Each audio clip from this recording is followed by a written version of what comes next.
IPhone పిచ్చేంద్రా బాబు.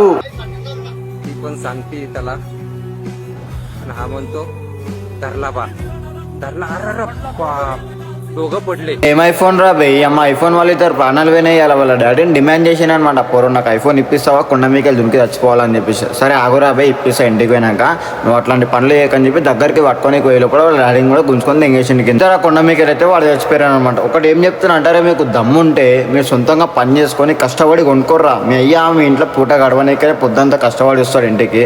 అసలు మీ ఇంట్లో తక్లీఫ్ చేసి నాకు ఐఫోన్ కావాలి, నాకు ఆ బండి కావాలి, నాకు ఈ బండి కావాలా, లౌడాలు వస్తానని చెప్పి మొదలు తమాషాలు దెంగకూరి. మీ గుద్దల దమ్ము ఉంటే, మీకు చేతనైతుంటే పోయి పని చేసుకొని కొనుక్కోరు. నేను మీ అయ్య ఆపడు, మీ అమ్మ ఆపదు. అర్థమవుతుందా? ఇప్పుడున్న జనరేషన్ పొరలోది ఎట్లయిపోయిందంటే, ఇళ్ళకి వెళ్ళి ఇంట్లో అయ్యమ్మలు పైసలు దాచి పెడతారు చేసిన డబ్బాలల్లో, బట్టల కింద అల్మార్లలో. అవి తెంగిపోయి గంజాలు తాగుడు, సిగరెట్లు తాగుడు, మందాగుడు చేస్తారు. అరే ఇవన్నీ చేస్తారు. కొన్ని రోజుల వరకు తమాషా మంచిగా ఉంటుంది. తర్వాత ఎట్లా చుక్కలు ఎట్లా కనిపిస్తుంది తెలుసా? నువ్వు ఒక టైంలో కష్టపడాల్సిన రోజు వస్తుంది. ఆ రోజు నీకు గొప్పంగా అర్థమవుతుందా? గుద్ద నోరు మూసుకొని అందరూ పనులు చేసుకొని గుమ్మన్న కొనుక్కోర్రా. నేను ఎవ్వడు ఆపడు. ఇంట్లోకి 5,000 ఇచ్చి 10,000 కొనుక్కో. మీ అమ్మ మీ అయ్య కూడా వద్దన్నారు. అర్థమవుతుందా? చచ్చిపోతా ఇచ్చిపోతా అంటే వాడు ఆపడు. దెంగేరి ఒక్కనేవో కాలిపిల్లి మీ ఇంట్లో బద్నాం చేసి మీ ఇంట్లో ఇట్లా గుంజుకొని దెంగేయకు. వాళ్ళు చచ్చిపోతారు పాపం. వాళ్ళు ఉంటేనా నాళ్ళన బతుకుతారు. నువ్వు దెంగేసినావు కానీ.